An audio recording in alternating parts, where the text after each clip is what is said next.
Gordon was resting in the siding. It was a hot day and the express had been heavy.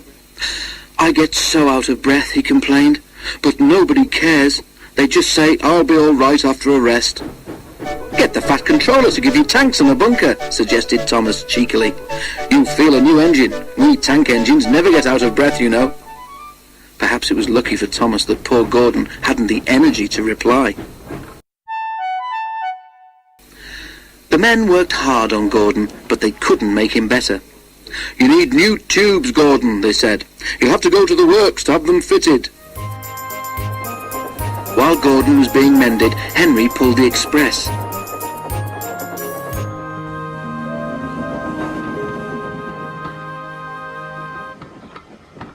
But one morning, just before Gordon was due back, Henry was ill too.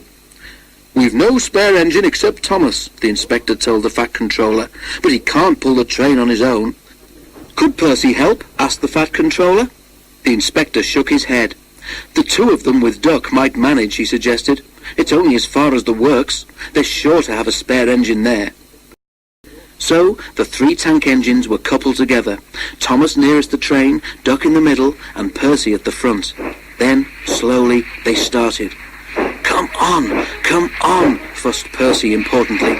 We're doing it, puffed Duck. Pull harder," grumbled Thomas to the others. The heavy train drew out of the platform. The engines couldn't go as fast as Gordon, but the passengers didn't mind. They knew that Percy, Thomas and Duck were doing their best.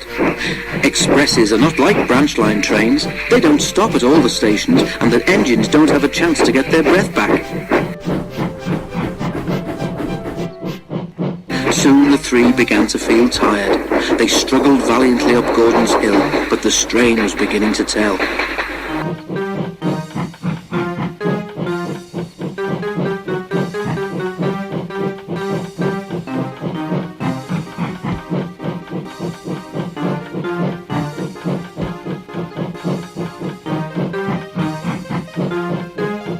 "I'm glad we didn't stick there," thought Thomas. "Gordon would never have let us hear the last of it."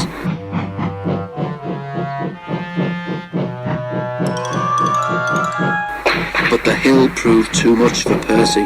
His driver blew his whistle and stopped the train. "We can't take you off, Percy," said Thomas's driver.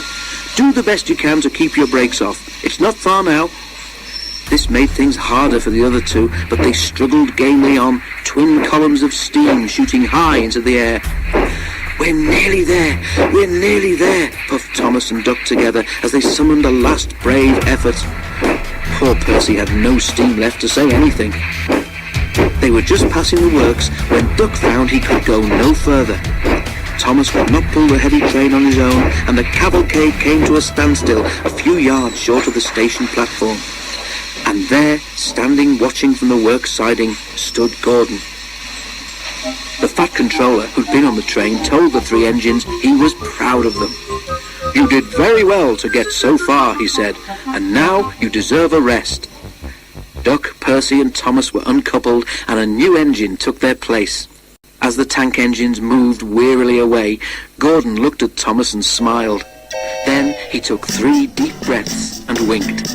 He didn't need to say anything. Thomas knew exactly what he meant.